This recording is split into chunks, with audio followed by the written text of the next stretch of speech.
this was a weird time where like streaming hadn't really kicked off. I mean, we had Privom and MySpace, but it wasn't like a monetary thing. And so we were not making money at all.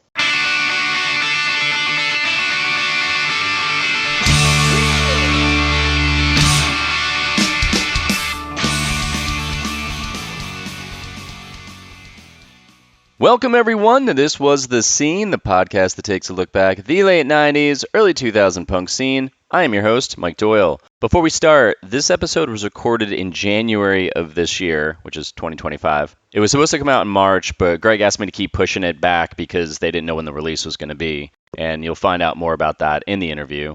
Another fun fact is that I started messaging him in January of 2024, so this episode has taken a very long time to get to your ears, so I hope you enjoy it. Moving Mountains is an American indie rock band known for blending post-rock ambiance with emo and post-hardcore intensity.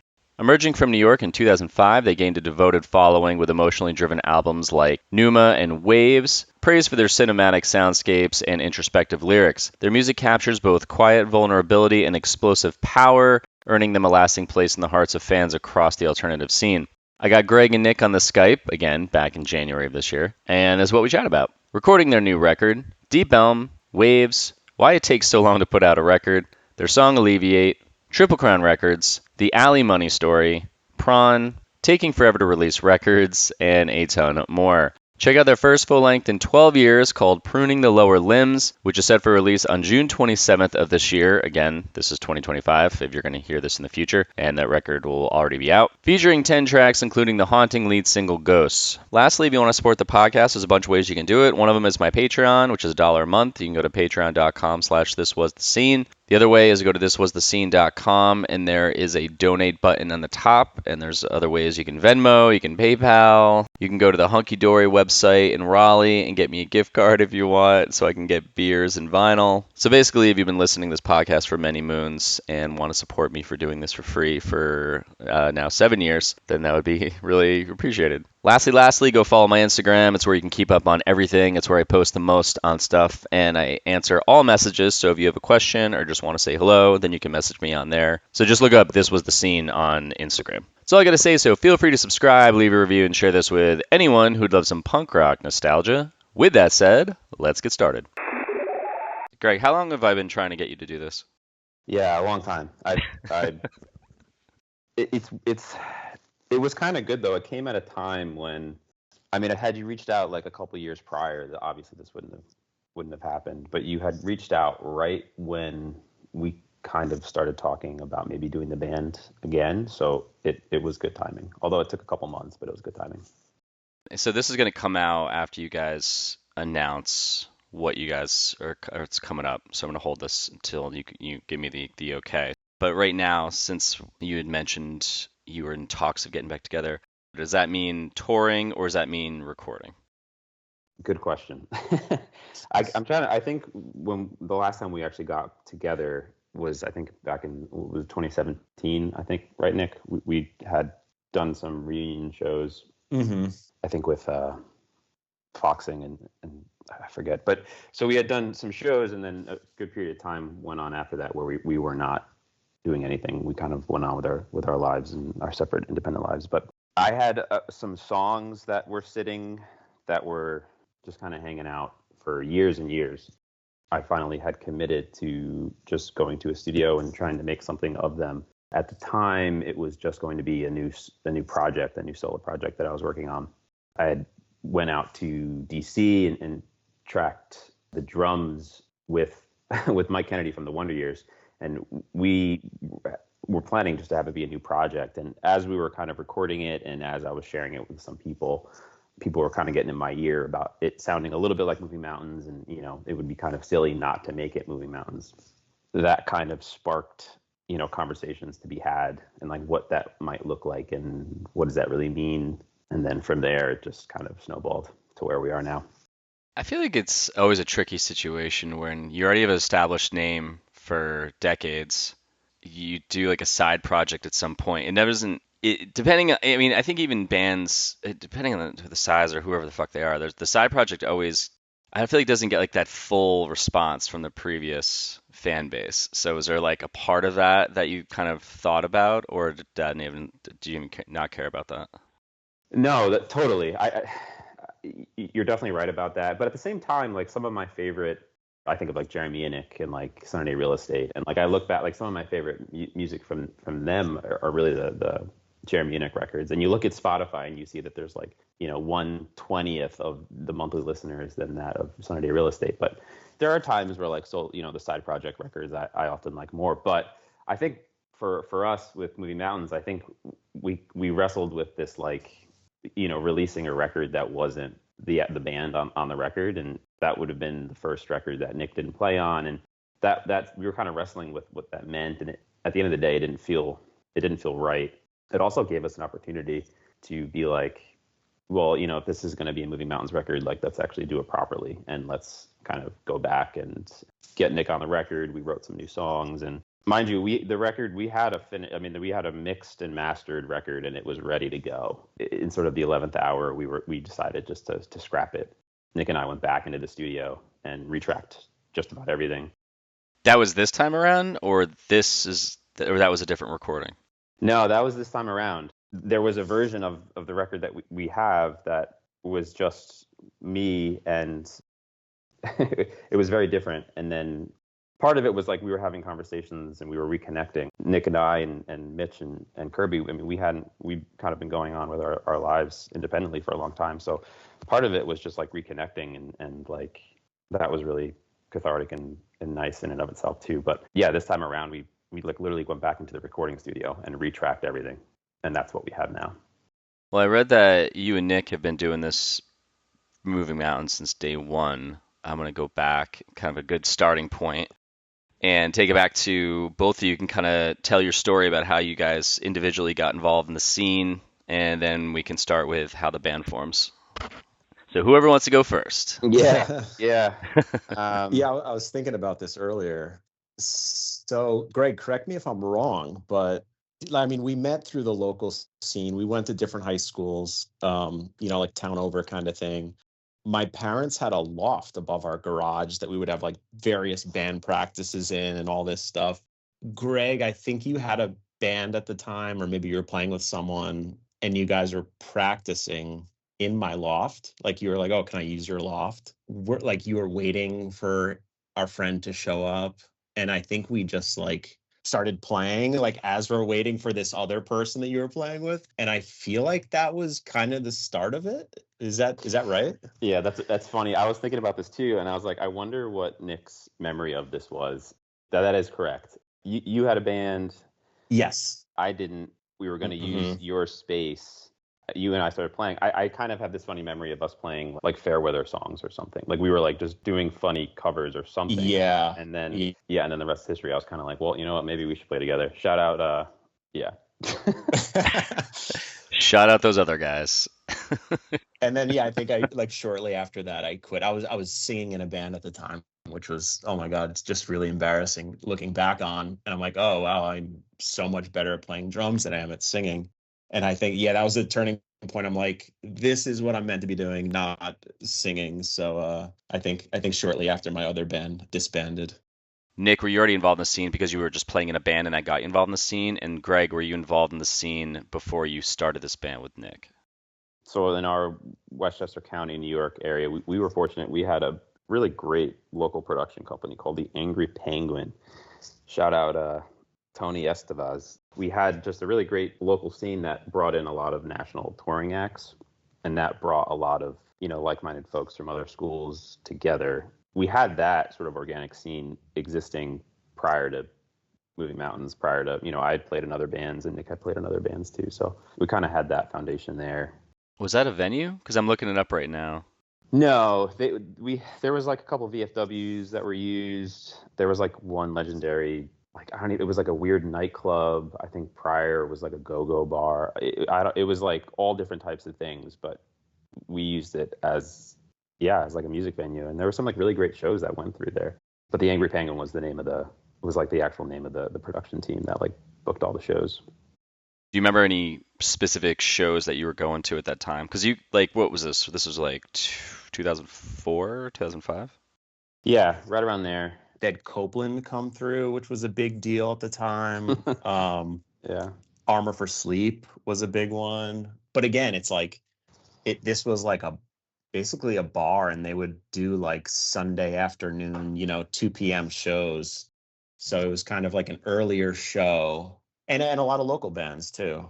Yeah, we had. I remember like Saul's Lions were going through a phase where they're playing frequently. My like low key favorite local hometown show brag is seeing My Chem playing at the Dock 73 in front of like 40 people. Yeah, so crazy. But yeah, I mean, growing up around that scene, I think that was like obviously like very influential for us. I mean, but were you like involved in it, or was it just kind of a conduit for you guys to have the band play shows where you can kind of plug yourself into this thing that existed? You're like, oh, like maybe you're kind of like, I'm not like 100% in a lot of these bands, what's going on here, but like this is a place where we can play. Yeah, I mean, we were kids. I was thinking about this, like, so we started Moving Mountains 20 years ago.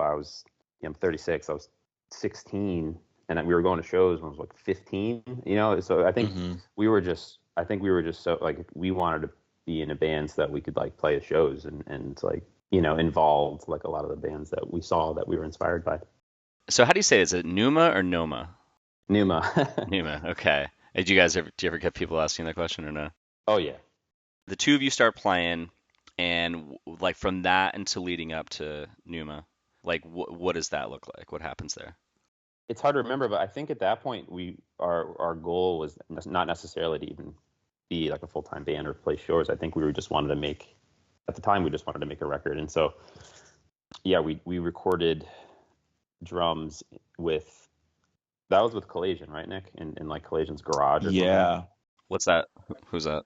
So there's this great mastering engineer. His name's Mike Collation, and we've known him forever, and he does a lot of great stuff these days. Prior to that, he also used to record and mix bands a lot. So I think every release we've worked with Mike in some capacity. Yeah, we tracked the drums for Pneuma with him in like a garage. We took those files, and I just recorded the rest of that record in my parents' basement with like an M box or something. Very little understanding of what we were doing, and yeah, just pulled that together.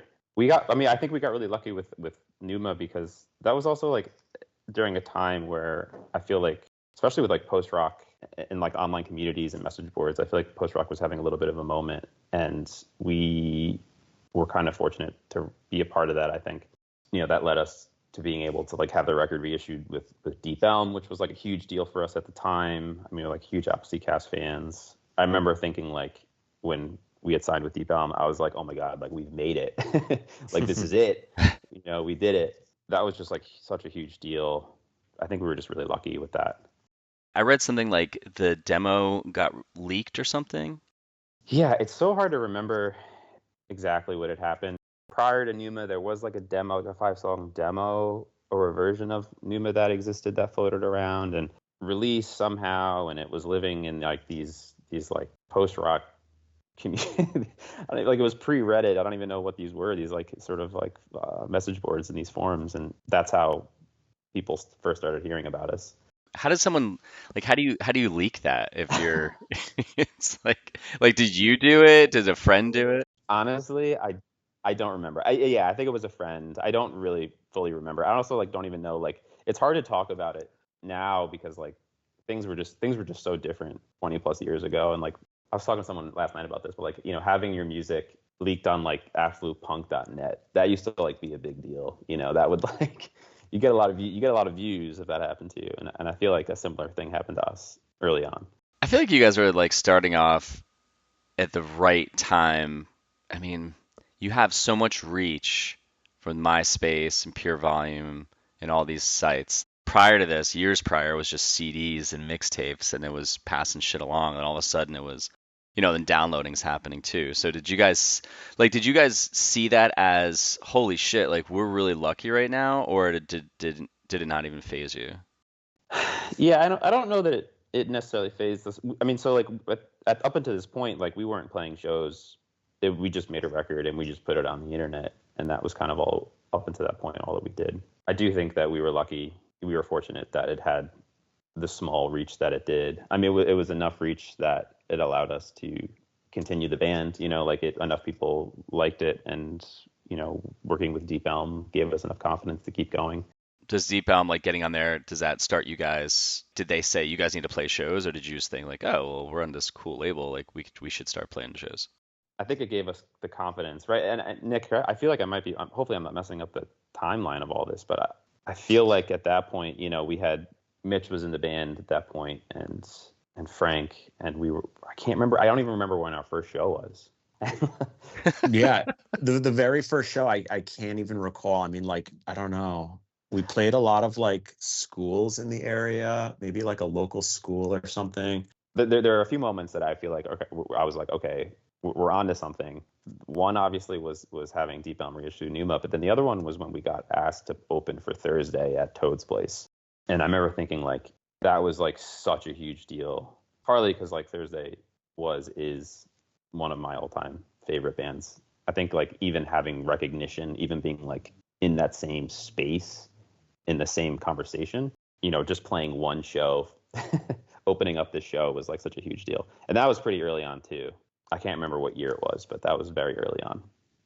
Yeah, because it looks like, so it says like, I have all these different tabs open right now. I'm on Wikipedia. So it's like 2005, you guys start the band, 2006, Pneuma comes out, and then 2008, Deep Elm releases it. What are you guys doing around this time? Are you guys just working jobs and playing the band, or you start going on the road? Nah, we were just like high school kids, and then. So this whole time you guys are like in high school, because you was 2005, you were 16, you said? Yeah.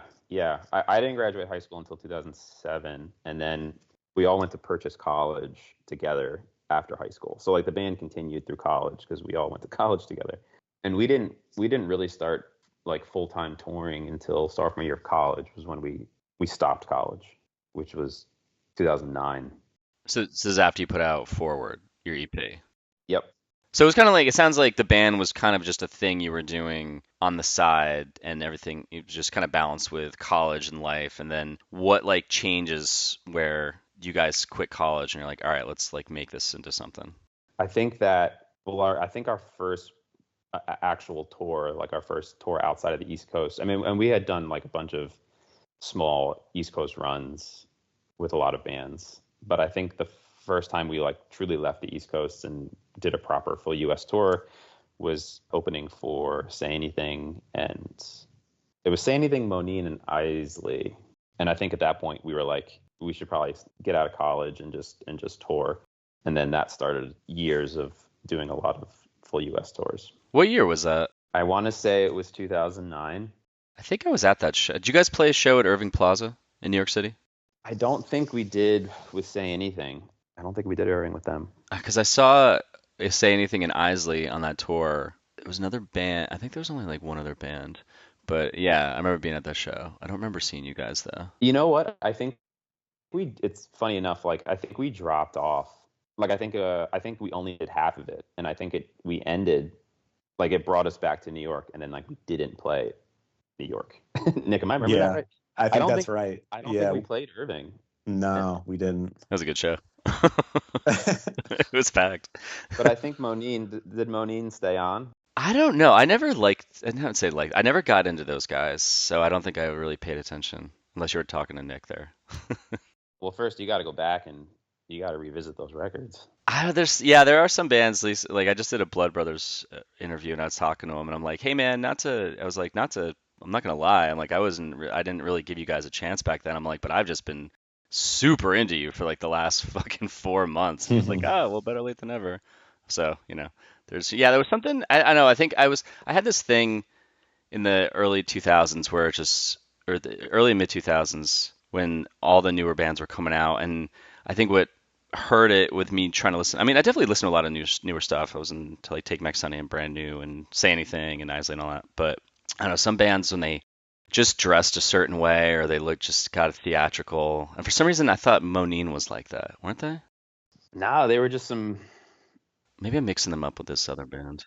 They're like some kind Canadian boys. If you saw them live, you would definitely remember because like they were so insane. I mean, like Kenny, the singer, they would climb stuff, and Kenny has more energy than any person I've ever met in my life. And so he would do all kinds of like acrobatics and just crowd surf from the venue, from the stage to the back of the room and then back, while holding his guitar and stuff.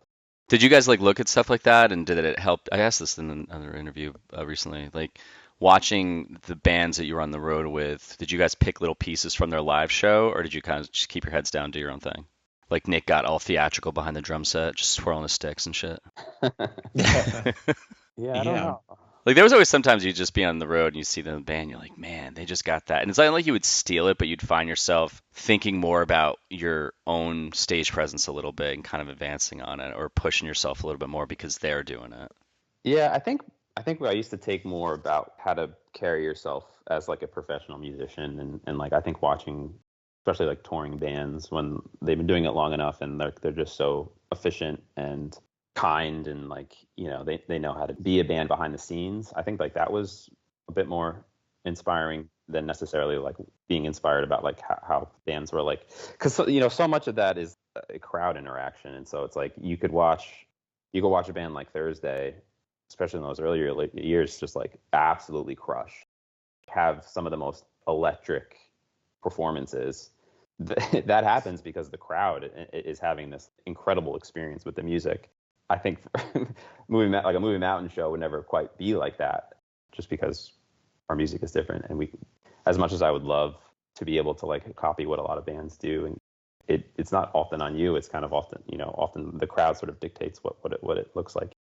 Yeah, I mean it's based on the music that they're being presented with too. So like, were you guys a band that you more so wanted to play in front of a crowd and just be here to like listen to what we're giving you, or did you want to have that kind of break that barrier and have that connection with the crowd in some way?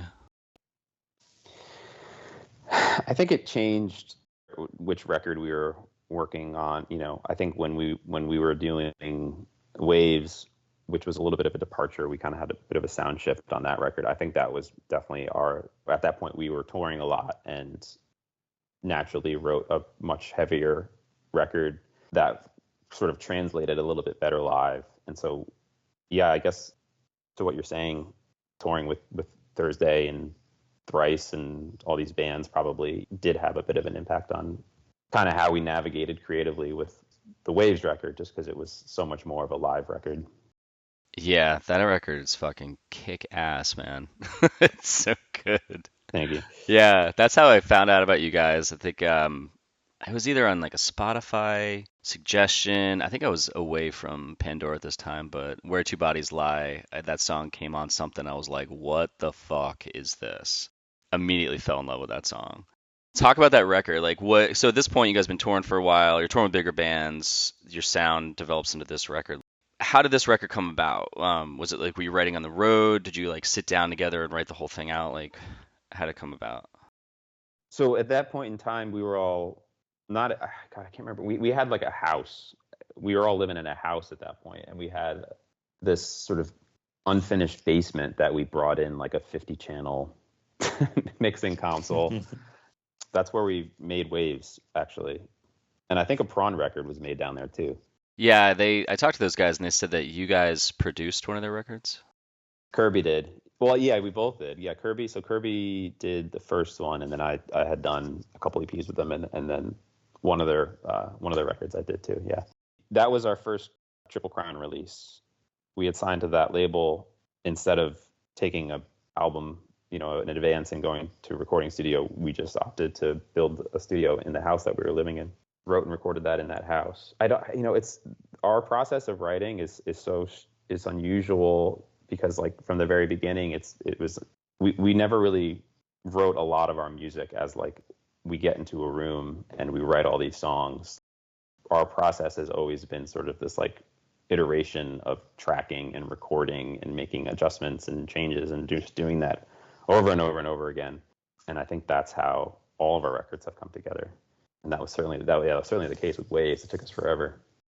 Just to write the record? Yeah, I mean, it generally takes us forever to do everything. Was that because you guys are like super picky about the songs, or like what causes it to take so long? I don't know. It's a good question. I mean, we're going through it right now. I was actually gonna ask that. I was like, is the dynamic the same when you get back together as it was from the past? when you're doing stuff, when you're writing? Yeah. I mean, yes and no. I mean, this is so different because like we're physically not, I'm in Philly and Nick and Mitch are in New York and Kirby's out in California. So it's different just because of that. But yeah, I don't know. How does it start off? Do you just bring like a riff, or Nick, do you bring like a drum beat and you write to it? Like, how do you guys, create all this? Yeah, each record was different. I mean, Pneuma was definitely like, that was definitely like Nick and I. We wrote a lot of that together. I think the self-titled and some of the later stuff, a lot of it is, I'll work on nearly a full song and then kind of approach the guys with it. And then we'll kind of record it through the process of recording and retracking is kind of how we write songs. It's like writing and recording is almost the same process. We very rarely write a full song and it's like done and it's good and then we go and record it. It's kind of like recording is the way in which we write songs. It's because you could just hear it more and you're like, that riff doesn't really work as well as I thought it did. Yeah. I think also like so early on, I didn't really have a band. And so pre-Pneuma days, like I got into recording just as a means to be able to like make full songs. And because like I didn't have other people to like play with, that was why, I got into production just as a means to like make songs.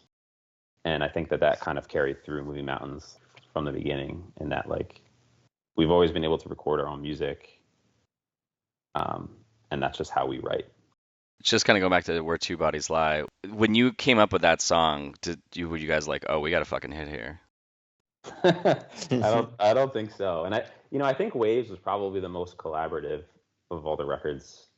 But like my brain is I can't remember like where we were even rehearsed a lot of those songs. But I definitely think it was the most collaborative. But I also do remember like when I remember when it was time to like do a lot of the guitars. Frank and I were writing guitar parts while we were tracking them. Like it was one of the same, we would pull up a song and then write the parts as we were tracking them. But no, I don't think when anytime we wrote a song, we thought that they were going to be. Well, not like a hit. Like you can hear where a song just stands out on its own. You're like, oh, that's got something to it. That was definitely one of the earlier ones, and I think like I think that was one of the first ones that we had for the album, because I remember us pre-proing that fully. Like we had that song completely finished, and we were pre-proing it with Collation again before we went on and recorded it ourselves. But I mean, so many of those, it's like I don't like the end of that song has like a good deal of like string arrangements and all this stuff, and like that didn't happen until like very later in the process. Those moments happen so frequently when we're writing music, where it's like it isn't until like the 11th hour when we've kind of exhausted all our ideas, and then like we land somewhere where there's like a bunch of string stuff or a bunch of piano stuff, and it totally transforms the song. Do you guys, like, because the two of you started off together writing songs, when you guys had to introduce the other guys into the writing process, was that difficult or was that easy? No, so easy. You didn't like take ownership, or like people get like a little bit, what's the word? Not possessive, sounds a bit too aggressive, but you're kind of like, let me just kind of handle this kind of thing, where you're open, being like, what ideas you got? Throw them at me. Yeah, I don't know, Nick. What do you think? What do you think, Nick? Yeah, I think when, coming out of Pneuma, when it was just the two of us, and then like having Frank and Mitch, I think it was definitely a welcomed addition. Having other ideas and other parts to be contributed, I think was definitely welcomed. Yeah, and then Waves, like you said, definitely felt probably the most collaborative, which is maybe why it sounded so different at the time. We had these other influences, but I think it was a welcome change from just, me and Greg in his parents' basement. Yeah, it also just is like created such a vibe shift. I mean, it felt like it was like, okay, we're an actual band now. Like we're. Real quick, if you're needing an explainer video, that's what I do for a living. My company is drive80.com. You can email me at mike@drive80.com for some samples and pricing. Industries that I've created explainer animations for over the last 14 years are tech, software, medical, pharma, recruiting, nonprofits, accounting, ed tech, and more. That's all I'm going to say. So now back to the show. Well, what was your guys' vision at that time with the band? Like, where did you see yourselves wanting to go with it? With like around the Waves? Yeah, like I don't know, some people they start a band, they're like, I want to be, I want to tour all the time, I want to be on the road, I want to fucking sell out this venue that I've always dreamed about, or some people are like, just kind of doing this, and then it's fun, and it'll eventually stop. Yeah, I don't know. I don't know that we had too many North Stars like that. Visions of grandeur. Yeah, I think we were just like we.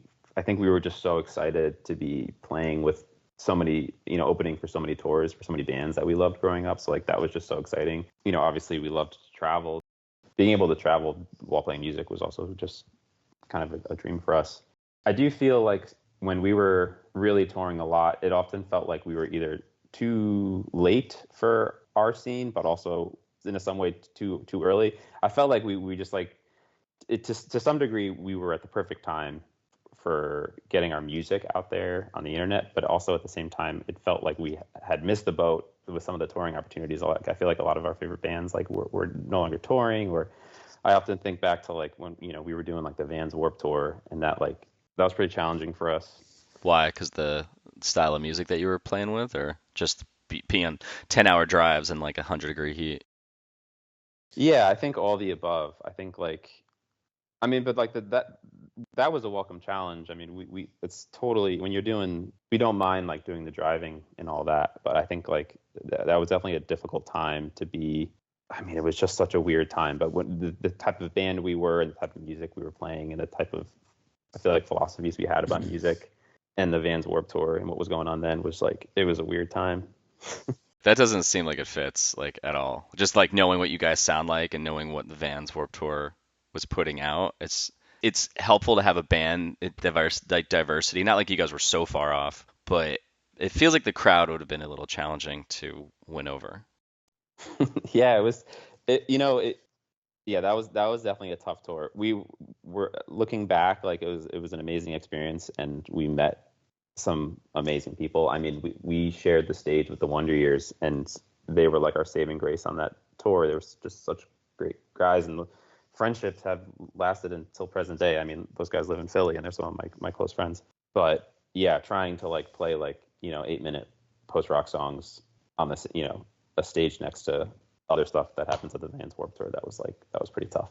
I felt like that was like a pretty big shift too in like the band. It was like I think we had hit sort of the end of the road with Waves, and we were doing the Vans Warped Tour, and then I think we were kind of like, we need to reevaluate what we're doing here. I had actually a question about Alleviate. So I think I texted you about this. That's been in my like workout playlist for years. It's such a fucking fires me up every time it comes on.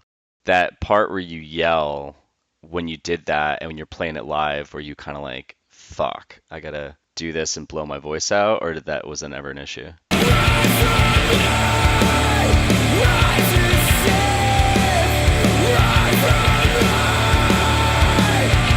No, it was totally an issue. And man, I was so dumb. I didn't know how to take care of my voice, and I didn't really know how to be a singer. I still don't really know how to be a singer, but I really didn't know then, and definitely had a tough time with getting a few of those songs off live. But man, watching Dustin Kensrue do that every night when we were touring with Rice, I was like, I know it's possible. Did you ever ask him for like a tip? Be like, hey man, how do you sustain your voice for the like weeks? I did. I actually did. But his advice, it's like, it's not like there's like some sort of like singular advice. It's just like talent and practice. And I think at the time in my life, I was just sleeping on floors and drinking too many beers or something. It was tough. I mean, you have a great voice, so it's funny that you said you struggled with that. Thank you. Yeah, I mean, it's like one of like if I like a band, it's melody, there's like style of music, but like voice is always like one of the main things that catches me, and that's like what caught me with you guys and the drums, Nick. Oh, thank you. But yeah, man, I mean, it's good. It's just interesting that you had a tough time with that. I actually just saw some video. Thrice was playing. I was like on YouTube. It was like recently, and you're right, man. He just starts off, and I was like, dude, this guy just fucking, his voice is just strong as shit. It's so good. All right, so Waves, Warped Tour. So after Warped Tour, and then also actually real quick, it's Triple Crown. Like, how was it being on that label? You know, did they do a good job? Like, what was it that stood out for you that you liked about being on the label? Because you were on there twice. I mean, I could probably dedicate a whole episode to Triple Crown Records and how important they were to our band. It was just like the best. When we were first shopping around for labels early on, post Deep Elm, there was a short list of labels, and Triple Crown was on there for sure. But we never heard from them. We felt like it wasn't going to work out. We just couldn't get their attention, and we were beginning to get some offers from other labels. And then I felt like it was in the 11th hour, randomly, we connected with them, and it was just it was a no-brainer. We're we have to work with this label. I mean, a New York-based label that just put out a lot of records we loved. What were some of the things that they did for you that you really liked? The label at the time when we were working there, it was this guy, Fred Feldman, and he basically framed things for us that was whatever you guys want to do, we'll make it happen. There was so much creative freedom in it. And we had spoken to a few other labels that felt like they had a little bit more, they tried to carefully place their opinion in, how they saw things or they wanted things to be. Whereas Triple Crown was just what do you want to do? We'll try to make it happen. That was our relationship the whole time. Basically anything that we wanted, they would help us make it happen. Was that tour support or vans or things like that? Or just more distro? It was mostly distro, but Fred, the owner of the label, is just such a tremendous guy that just with the nature of being a really nice guy and someone that was very connected, he just helped us a lot by, that way. I was mentioning it before because of MySpace and Pure Volume and all, and have this whole digital era where you can get found because your song just got thrown in a Pandora playlist or even Spotify comes out. Did you guys like having that stuff at this point help you out with just getting your songs out there? Or, I don't know, earlier bands in the late 90s, they were getting royalty checks because they were selling a lot of records and they were selling physical copies and getting money. And then later on it starts to dissipate.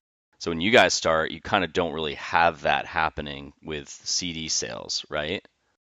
No, yeah, we did not have that. So it was all digital, basically. You'd make CDs, but you would do less of them at this point, right? Or did you not even do CDs at all?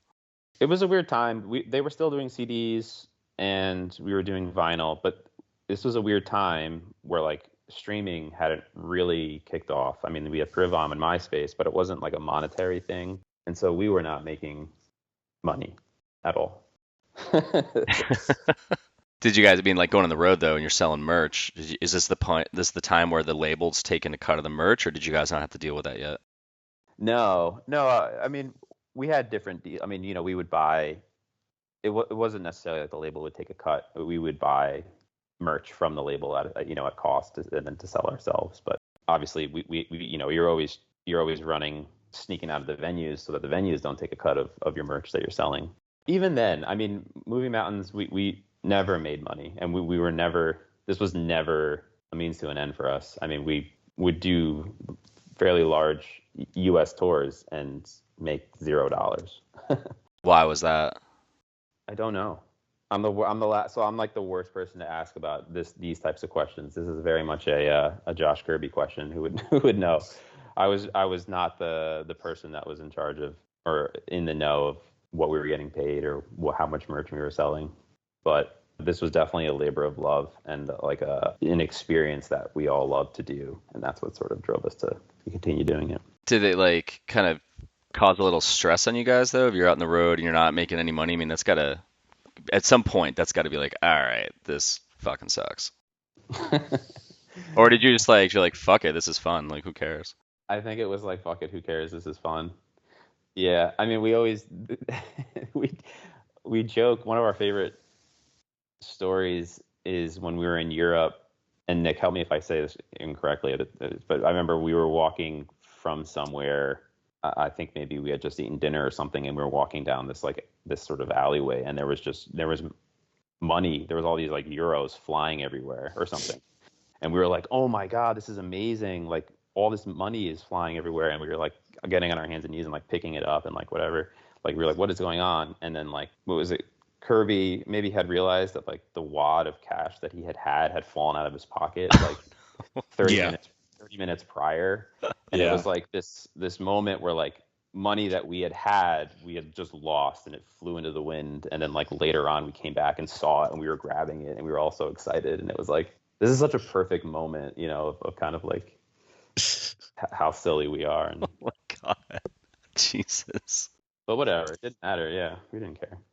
I talked to the guys from Prawn. What was your relationship with those guys? It sounded like you guys were buds. Yeah. I mean, they were like early on, like one of our first friends in bands, like another way that we can like get on shows or book shows, and yeah, super early on. I mean, we just got along with them so well, like from like on a personal level, like obviously still very good, close friends with them to this day. But I felt like they were kind of like one of the bands where it's like almost like you share resources. It was like we shared our contacts. We would try to get on the same shows together. We recorded in our, using the same equipment. We produced records together. Like, I mean, on the one Kingfisher record that I produced, I almost felt like I was a member of the band. Like we were such a close relationship with them. That's such a great record. It really is. Yeah, it really, really is. So when you guys get to the full length, you stick with Triple Crown. You stick with Triple Crown, and then that was pretty much your last release, right? Our last full length. Yep. New Light with those guys in 2012. So was that an EP? Yeah, it was EP or single? It was an EP, yeah. And you guys did a split with Prawn in 2015. Like going into that, I mean, it's basically just sounds like it was just kind of rinse and repeat. It's just record an album, put it out, go on the road, tour with bigger bands. Nothing like crazy starting to like stand out at this point for you guys. Yeah, I think towards the end of the Wave cycle, we had kind of gotten a little burnt out. And then when we started to work on the self-titled, I think at that point we had kind of knew that we were going to slow down. That was also like a very, very weird process of making that record. We knew like when it was going to get released that we weren't going to like tour it at that point. But that's why it was weird, or it's just like the writing process was weird? Again, like we've always struggled with like writing a record and then like being put in a space and then having a timeline around it. And like, I think like a normal band, not everybody, but like typical experience is like you write a record, you go in the studio, you spend a month there, they mix it, they master it, you're good. We've tried to do that so many times and it has never worked for us. And with the self-titled, we pre-pro'd and we wrote a lot of this record thinking that we had it all ready to go. We went to Atlanta. We recorded with this guy Matt Goldman, who is like one of my biggest producer influences, just a huge inspiration on me. And it was so incredible to go to the studio at the time was Glow in the Dark Studios. It was unbelievable, and getting to work with him was incredible.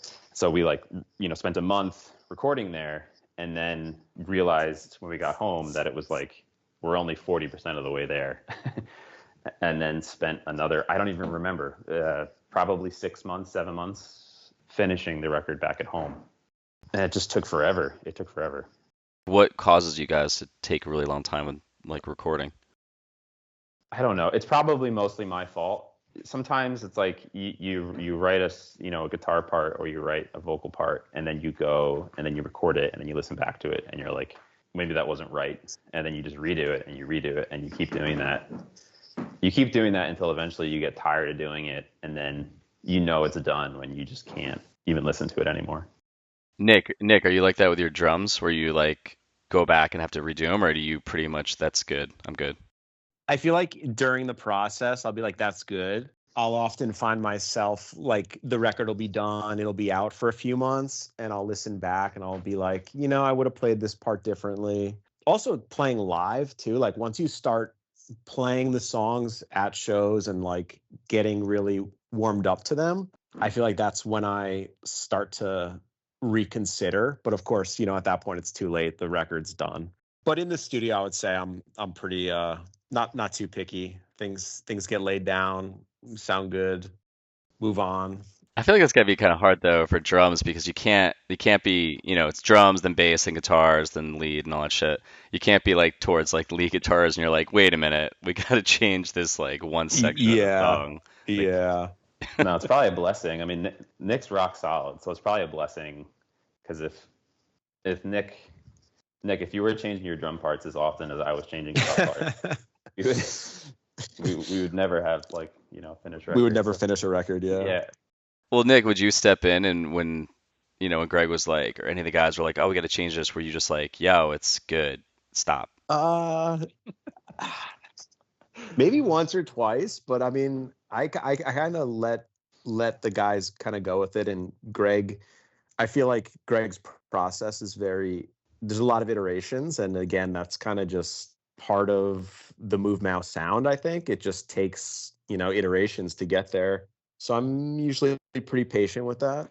As the months drag on and it's like, this was definitely the newest record is definitely the craziest version of this because there was a fully mixed and mastered record. And you said that in the beginning though, that was like mixed and mastered recently, or it wasn't years ago, and you sat on it, and then you're like, it's been years, let's scrap it and do it again. No, that would almost make more sense. We had this. This is the most recent record was mixed and mastered, and then like a week later, we were like, let's redo it. Is that because what causes that? Is that like how can I say this? You listen to it and you think everyone's gonna hate this, or do you just think this is gonna drive me fucking crazy if I don't fix this now and I have to hear it for the rest of my life? Yeah. I mean, a combo of those things. But I mean, with this in particular, I think as it was being written and recorded and mixed and mastered, like we were having all of these conversations on the side about like Moving Mountains. What would it mean if this was a Moving Mountains record? So like all of these things combined tipped it over the edge to being like, you know what, like this isn't a Moving Mountains record. If we're gonna make it a Moving Mountains record, we got to do it right. And so we have to take 5 years to do it. Yeah. Give it that real brand. But I mean, it totally changed the record. I mean, the version that we had originally to where it is now, it's very, very different.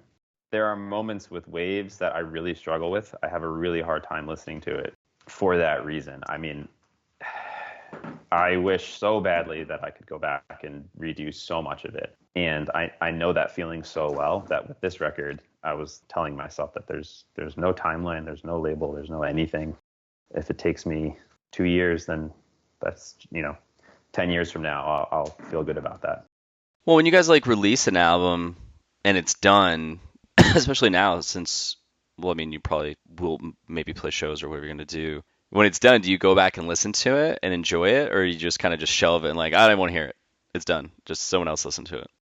Yeah, I definitely don't listen to them. I don't listen to Waves that often, if ever. You know what? Honestly, it's interesting. I don't listen to any of the discography, but all that I've been listening to for the last year is this new record. So I'm getting all my listens in now. What was like the final? How did it officially break? Was there an official end? Did you guys play a final show, or like how did you guys disband? Where you stopped touring basically and stopped playing shows? Yeah, Nick, do you remember what our last tour was? Jeez, I don't remember what the last tour was, but I don't think we ever said we were taking a definitive. We were breaking up or anything. I think we were just like we're gonna step back from this for a little bit. Like there was never an official breakup or anything. Well, I mean, there had to be a conversation though, right? There was a conversation, yeah.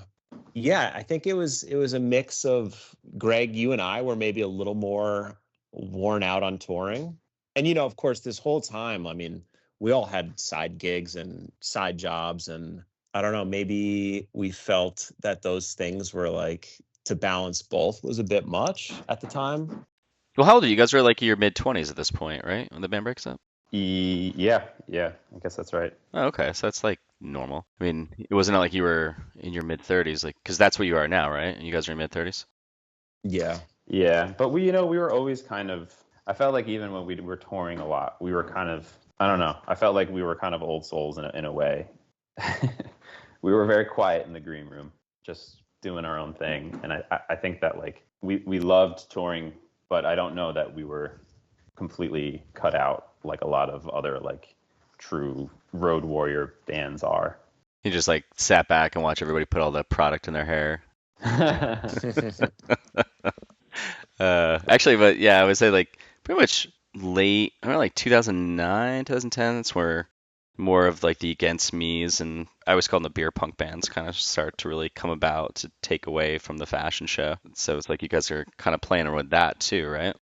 we had a tough time like really finding our like scene that like, you know, you have to imagine it's like 2010, 2011, and we would be given like a half-hour set, and then we would play like 4 songs, and they'd be like instrumental, and they'd be long and drawn out, and that was like it was tough to find. We never fully felt there was like a scene of other bands that we 100% sounded like, or so we didn't really necessarily pay attention fully to like what the sort of meta was, or what the other bands were doing. It wasn't like we were just like a pop punk band, or we were a hardcore band, and there was like this scene that we felt so in and comfortable in, and like associated with. I feel like you guys would have done well. Did you ever tour with Copeland? We never did. I feel like that would have been such a perfect match. Yeah.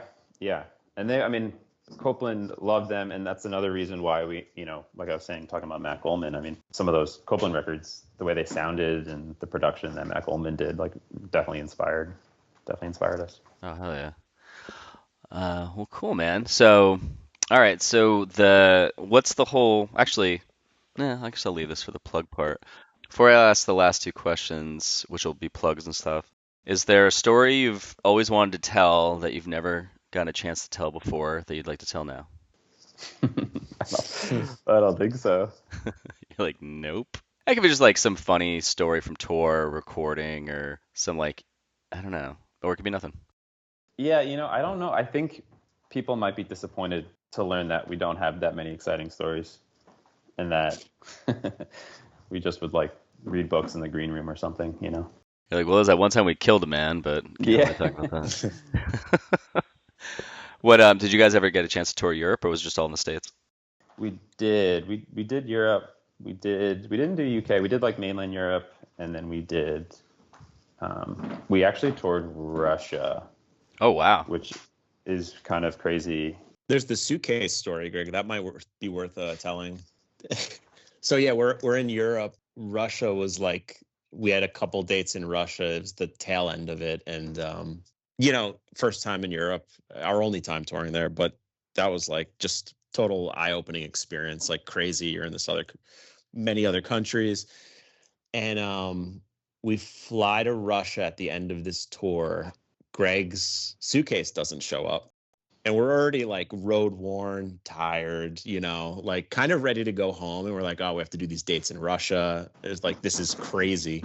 Greg's suitcase doesn't show up, you know, he's trying to get a hold of it, and I think we're trying to get it, and they just ship it back to the States, right? Yeah, I got it like 2 months later.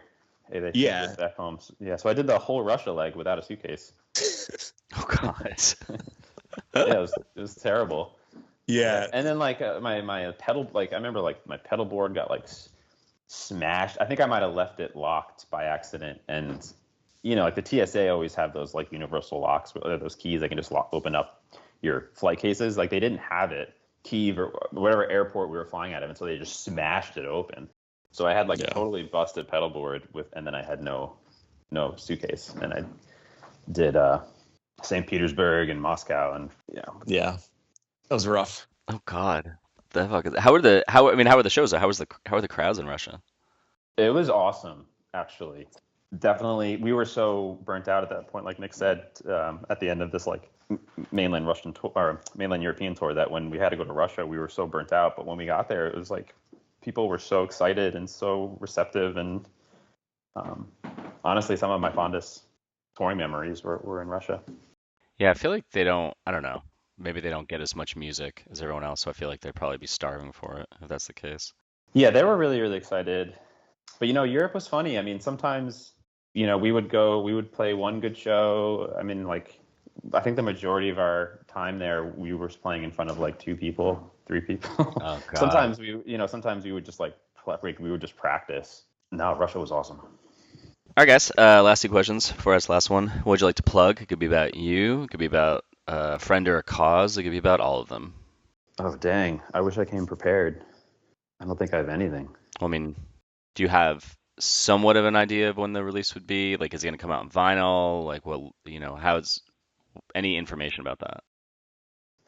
Yeah, we don't have too much information. We know we will definitely have a vinyl release for it, but I'm hoping that we'll have stuff announced by the end of next month, like you and I were talking. Okay. But it's hard to imagine plugging something right now without even knowing what it'll be. Is there like any kind of this record? Is it a comparable sound to any of your previous releases, so people can kind of get an idea what's to look forward to? God, I'm so bad with that. I don't know. I'm so bad about talking about what it sounds like. I struggle with that a lot. Well, is it like, are the songs really long? Are they slower? Is there more like of a rock sound, kind of like in Waves? Yeah, I think that it's probably the most, and this might sound silly, but it's definitely the most like song oriented. I think like a lot of our music has been building sort of soundscapes and doing a lot of long repeated progressions and stuff like that. And this record is definitely more song driven, which is kind of a new departure for us. All right. Last question. You guys can both answer separately. What scene ethics do you hold on to this day? Always wrap your cables off the stage. Okay. Yeah, I think what we kind of picked up a lot was like trying to be efficient with like setup and teardown. You play with bigger, more experienced bands, and you see like how quick and efficient they can be, and I think that's something that we always tried to keep with us, and be respectful of the band that's coming on after you, and just try to load off as quick as you can, like little things like that. I think that's something we kept with us. I think that's it.